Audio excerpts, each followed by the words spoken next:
नमस्कार दोस्तों, मैं नीतीश शर्मा ग्लोबल कॉन्सेप्ट में आपका स्वागत करता हूं। आज की इस वीडियो में हम ब्लड टॉपिक के ऊपर बात करेंगे। ब्लड का आधा टॉपिक हमने इससे पहले वाली वीडियो में देखा था। अगर आपने वो वीडियो नहीं देखा है तो मैंने उसकी लिंक डिस्क्रिप्शन में दे दी है। आप वहां से जाकर ब्लड के शेष पार्ट को, यानी कि इससे पहले का पार्ट है, उसे आप देख सकते हैं। तो हमने ब्लड को दो भागों में बांटा था, एक ठोस पार्ट, एक तरल पार्ट। और ठोस पार्ट के तीन भाग थे, आरबीसी, डब्ल्यूबीसी और प्लेटलेट्स। जबकि तरल पार्ट के यानी कि एक भाग था जो प्लाज्मा, जो कि हम इससे पिछली वाली वीडियो में देख चुके हैं। आज की इस वीडियो में जो हम देखेंगे वो देखेंगे आरबीसी, यानी कि आपकी आरबीसी जो है, इसको हम बात करेंगे। आरबीसी होता क्या है, यानी कि ये ब्लड का भाग होता है। और आरबीसी का जो वास्तविक नाम है वो है एरिथ्रोसाइट। एरिथ्रो का मतलब होता है रेड और साइट का मतलब होता है सेल्स, यानी कि रेड ब्लड सेल्स, लाल रक्त कणिकाएं हम हिंदी में कहते हैं। तो यानी कि एरिथ्रो का मतलब रेड और साइट्स का मतलब सेल। अगर हम बात करें जो आरबीसी है, इस आरबीसी की जो खोज करने का जो श्रेय जाता है वो एंटोनी वॉन लीeuwenhoek को जाता है। और अगर आरबीसी का जो निर्माण होता है, यानी कि जो फॉर्मेशन होता है हमारी बॉडी के, यानी कि ब्लड में जो आरबीसी बनती हैं वो अस्थि मज्जा यानी कि बोन मैरो में, कभी कभी आपके ऑप्शन में लाल अस्थि मज्जा यानी कि रेड बोन मैरो भी दिया होता है। आपसे पूछेगा कि आरबीसी का जीवन काल, यानी कि आरबीसी हमारे बॉडी में कितने दिनों तक जीवित रहती है, तो उसका जो जीवन काल होता है वो होता है 120 दिन।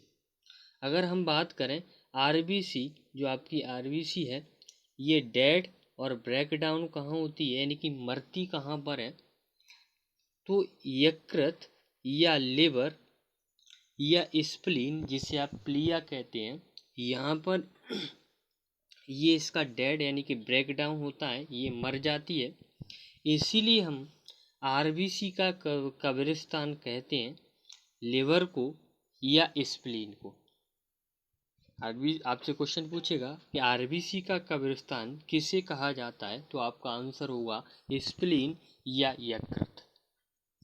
अगर हम बात करें इसी आरबीसी के ऊपर, तो आरबीसी की अगर हम बात करेंगे तो आरबीसी हमारे रक्त की सबसे छोटी कोशिका है। रक्त की सबसे छोटी कोशिका क्यों है? क्योंकि आरबीसी की संख्या को जो हम मापते हैं वो हम मिलियन में मापते हैं। और अगर हम आरबीसी बात करें तो जो मानव शरीर में, यानी कि मेल बॉडी में जो आरबीसी पाई जाती है वो पाई जाती है 4.5 से लेके 5.5 मिलियन प्रति 100 ml एचपी। एचपी का मतलब हीमोग्लोबिन, यानी कि 100 मिलीलीटर हीमोग्लोबिन में आपकी 4.5 से 5.5 मिलियन आरबीसी पाई जाती हैं। अगर हम यहीं पे फीमेल बॉडी की बात करें तो 4 से 4.5 मिलियन। अगर हम आरबीसी के आकार की बात करें कि आरबीसी का आकार कैसा होता है, तो आरबीसी का जो आकार होता है वो होता है बाइकॉनकेव, यानी कि अंडाकार आरबीसी का आकार होता है। तो एग्जामिनर आपसे क्वेश्चन पूछिएगा कि आरबीसी का शेप कैसा है, तो आपका आंसर होगा अंडाकार या राउंड आकार, यानी कि गोलाकार। अगर हम बात करें कि जो हमारे बॉडी में आरबीसी काम क्या करता है, तो आरबीसी हमारे बॉडी के अंदर दो काम करता है। पहला, आरबीसी यानी कि O2 को, यानी कि जो ऑक्सीजन को ले जाने का और कार्बन डाइऑक्साइड को लाने का काम करता है। आरबीसी के अंतर्गत, यानी कि हमारे ब्लड में हीमोग्लोबिन होगा, हीमोग्लोबिन में आरबीसी होगा। और जब भी हीमोग्लोबिन ऑक्सीजन से क्रिया करता है तो इसे, यानी कि HbO2 बनता है, इसे हम बोलते हैं ऑक्सी हीमोग्लोबिन। यानी कि जब ले जाने का काम करता है तो ऑक्सी हीमोग्लोबिन, और जब कार्बन डाइऑक्साइड को बाहर लाने का काम करता है तो कार्बोक्सी हीमोग्लोबिन होता है। तो यानी कि यहाँ पे हमने देखा आरबीसी के दो काम हैं, या ऑक्सीजन को ले जाने का और कार्बन डाइऑक्साइड को लाने का काम करता है। आगे नेक्स्ट देखेंगे हम यहाँ पे आरबीसी की डिसीज, यानी कि आरबीसी की कौन कौन सी बीमारियां हैं। यानी कि आरबीसी से कौन कौन सी बीमारियां होती हैं। पहली बीमारी आरबीसी की कमी हो जाए, यानी कि जो अभी 4.5 से लेके 5.5 मिलियन प्रति 100 ml एचबी में जो पाई जा रही थी मेल बॉडी के अंतर्गत, अगर इनकी संख्या हमारे बॉडी में कम हो जाए तो जो रोग होता है उस रोग को नाम देते हैं एनीमिया। और एनीमिया को हम सिंपल भाषा में बात करें तो उसको यानी कि हमारे बॉडी में खून की कमी को ही हम एनीमिया नाम देते हैं। तो आपसे एग्जामिनर पूछता है एनीमिया किसकी कमी से होता है, तो आपका आंसर होगा आरबीसी, यानी कि आरबीसी की कमी से एनीमिया नामक रोग हो जाता है।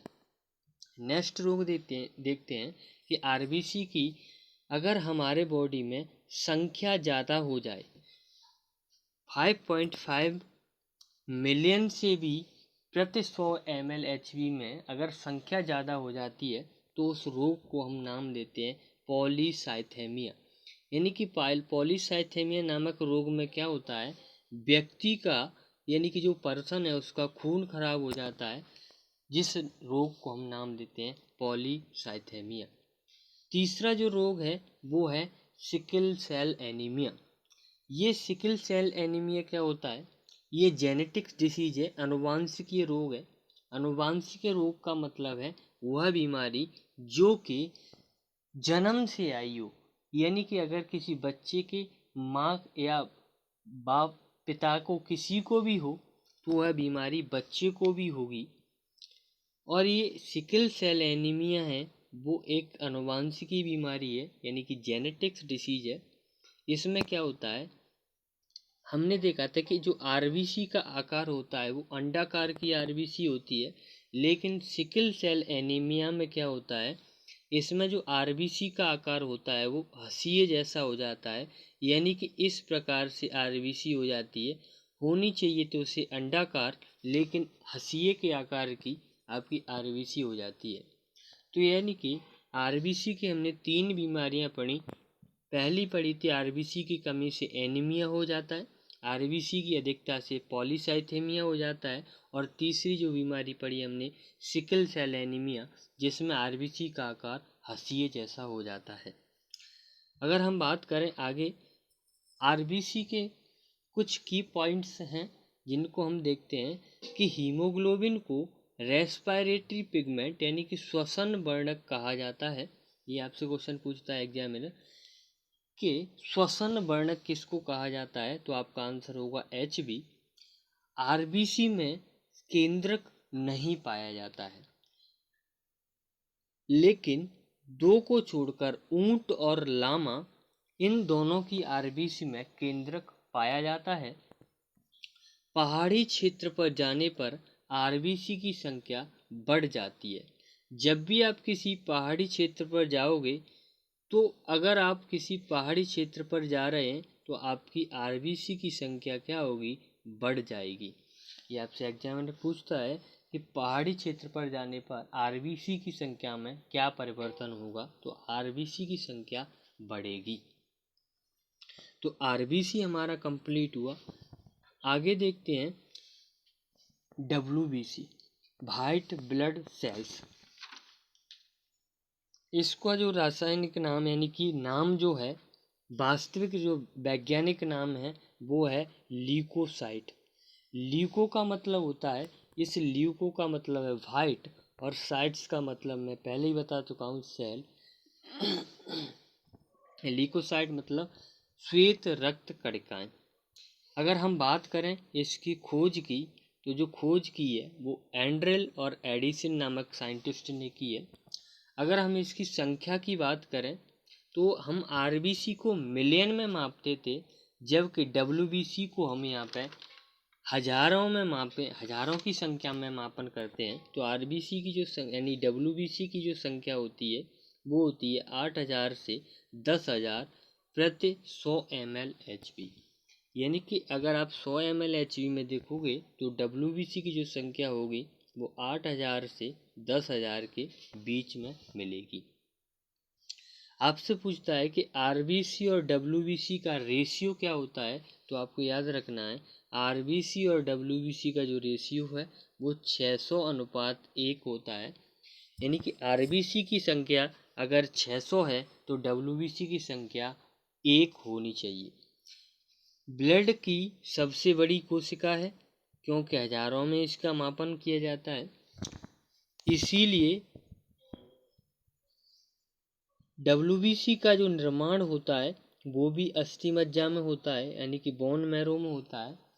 डब्ल्यूबीसी का जो जीवन काल है यानी कि कितने दिन तक जीवित रहती है, तो 2 से 4 दिनों तक ये जीवित रहती है। डब्ल्यूबीसी की जो डेड यानी कि जो मृत्यु होती है वो कहाँ पे होती है, वो ब्लड में हो जाती है, यानी कि खून में ही होती है। अगर हम बात करें डब्ल्यूबीसी की, तो यानी कि डब्ल्यूबीसी पुनः निर्माण यानी कि रीजनरेशन होता है, और एक कभी कभी रीजनरेशन होता है तो ब्लड में ही हो जाता है। अगर हम डब्ल्यूबीसी के शेप की बात करें तो डब्ल्यूबीसी का जो शेप होता है वो अनिश्चित यानी इनरेगुलर या अमीबिया के जैसे का होता है, यानी कि अमीबिया का कोई आकार नहीं है, अनिश्चित आकार का होता है।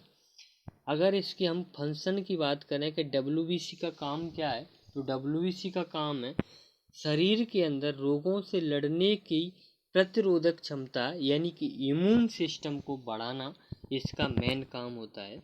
अगर हम बात करें कि डब्ल्यूबीसी में केंद्रक पाया जाता है जबकि आरबीसी में केंद्रक नहीं पाया जाता है, डब्ल्यूबीसी में केंद्रक पाया जाता है। अगर हम बात करें डब्ल्यूबीसी के अन्य नामों की, क्योंकि डब्ल्यूबीसी का जो मेन काम है वो क्या है, इम्यून सिस्टम यानी कि प्रतिरोधक क्षमता को बढ़ाना, इसका प्रमुख कार्य है। इसी को देखते हुए डब्ल्यूबीसी के कई सारे अन्य नाम भी हैं, जैसे फोगोसाइटिक सेल यानी कि भक्षण करने वाली कोशिका। जैसे ही आपके बॉडी में कोई बाहर से बैक्टीरिया, वायरस, जीवाणु प्रवेश करता है तो उसका भक्षण कर जाती है डब्ल्यूबीसी, इसीलिए फोगोसाइटिक सेल कहते हैं। इम्यून सेल क्योंकि ये आपकी प्रतिरोधक क्षमता बढ़ाती है, इसीलिए इम्यून सेल कहते हैं। सोल्जर सेल यानी कि जिस प्रकार से सोल्जर एक देश की रक्षा करता है, उसी प्रकार से हमारी बॉडी की जो रक्षा करती है वो डब्ल्यूबीसी, इसीलिए सोल्जर सेल। बॉडीगार्ड सेल, ये हमारे बॉडीगार्ड यानी कि बॉडी की एक गार्ड की तरह काम करती है। फाइटर सेल, तो यानी कि हमारे इतने सारे कामों के लिए हम डब्ल्यूबीसी को इतने सारे उपनाम दिए गए हैं या हम अन्य नाम दिए गए हैं डब्ल्यूबीसी के। डब्ल्यूबीसी की अगर आप बात करें तो डब्ल्यूबीसी हम देखते हैं डब्ल्यूबीसी के प्रकार, यानी कि डब्ल्यूबीसी कितने प्रकार की होती हैं। तो डब्ल्यूबीसी 2 प्रकार की होती है, एक होती है कणिकामय, दूसरी होती है अकणिकामय। कणिकामय का मतलब है छोटे छोटे कणों के आकार से डब्ल्यूबीसी पाई जाती है, इस प्रकार से ये, जिससे आप ग्रेनुलोसाइट्स, और ग्रेनुलोसाइट्स भी 3 प्रकार की होती हैं, बेसोफिल्स, न्यूट्रोफिल्स, इसिनोफिल्स। यानी कि बेसोफिल्स, न्यूट्रोफिल्स, इसिनोफिल्स और अकणिकामय में 2 प्रकार की होती है, मोनोसाइट, लिम्फोसाइट। यानी कभी कभी आपको बुक में मिलेगा कि डब्ल्यूबीसी के 5 प्रकार होते हैं, तो 3 ये, 2 ये, टोटल 5 हो गए कि डब्ल्यूबीसी के 5 प्रकार की हैं। और अगर वैसे देखा जाए तो कणिकामय और अकणिकामय 2 प्रकार की आपकी डब्ल्यूबीसी होती है। अगर हम बात करें, यहाँ से आपसे पूछता है कि सबसे कम मात्रा में कौन सी डब्ल्यूबीसी हमारे बॉडी में पाई जाती है, तो सबसे कम मात्रा में जो पाई जाती है वो पाई जाती है बेसोफिल, सबसे कम मात्रा में यानी कि मिनिमम पाई जाती है ये।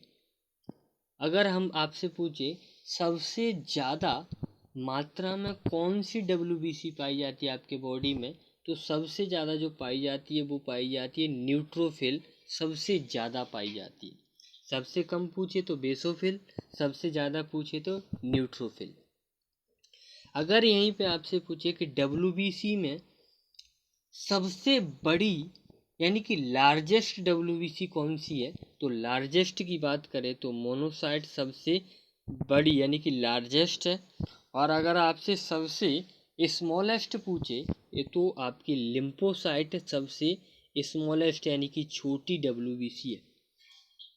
अगर हम यहीं पे बात कर रहे हैं कि तो जो आपकी लिम्फोसाइट है वो सबसे छोटी है। ये दो प्रकार की होती हैं, इसके भी दो सब टाइप होते हैं। एक होती है बी लिम्फोसाइट, एक होती है टी लिम्फोसाइट। WBC की अगर बात करें तो WBC की जो डिसीज है यानी कि जो बीमारियां हैं, WBC की कौन कौन सी बीमारियां हैं वो हम यहाँ पे देखेंगे। तो पहली बीमारी है कि WBC की संख्या अगर ज़्यादा हो जाए, यानी 8 से 10 हज़ार से अगर संख्या ज़्यादा हो रही है प्रति 100 ml में, तो वहाँ से आपको बीमारी हो जाएगी। और उस बीमारी का जो नाम होगा वो होगा ल्यूकेमिया। पहली जो बीमारी होगी ज़्यादा यानी कि WBC की संख्या अगर आपकी बॉडी में ज़्यादा हो रही है तो आपको ल्यूकेमिया नामक बीमारी होगी। और इस ल्यूकेमिया नामक बीमारी का जो मतलब होता है वो होता है ब्लड कैंसर, यानी उस व्यक्ति को खून का कैंसर हो जाएगा, यानी कि ब्लड कैंसर नामक उसे बीमारी हो जाएगी। अगर आपकी WBC की संख्या यानी कि ज़्यादा हो रही है तो दूसरी बीमारी है कि अगर WBC की संख्या में कमी हो रही है, अगर WBC की संख्या में कमी हो रही है तो उस बीमारी को नाम देते हैं ल्यूकोपीनिया। और ल्यूकोपीनिया में क्या होता है, आपका जो इम्यून सिस्टम है यानी कि प्रतिरोधक क्षमता है आपकी, वो कमज़ोर हो जाता है। और जब कमज़ोर हो जाएगा तो आपको बार बार बीमार पड़ने लग जाओगे। तो यानी कि WBC के हमने दो रोग देखे। पहला, WBC की संख्या ज़्यादा होने पर जो बीमारियां हो रही थी वो थी ल्यूकेमिया। और WBC की संख्या कमी होने पर हो रही है ल्यूकोपेनिया। नेक्स्ट बात करते हैं, इसके नेक्स्ट पार्ट में हम बात करेंगे जो प्लेटलेस, इसका जो लास्ट होगा। और इसी प्लेटलेस के साथ हम उसी वाली वीडियो में हम कुछ इसके ब्लड जो टॉपिक है उसकी MCQ की हम बात करेंगे, यानी कि कुछ क्वेश्चंस देखेंगे कि ब्लड से किस प्रकार से क्वेश्चन बन सकते हैं। अगर आपको ये वीडियो आपको अच्छा लगा हो तो लाइक करें, शेयर करें। अगर आप अभी तक इस चैनल पर नए हैं तो सब्सक्राइब करें। धन्यवाद।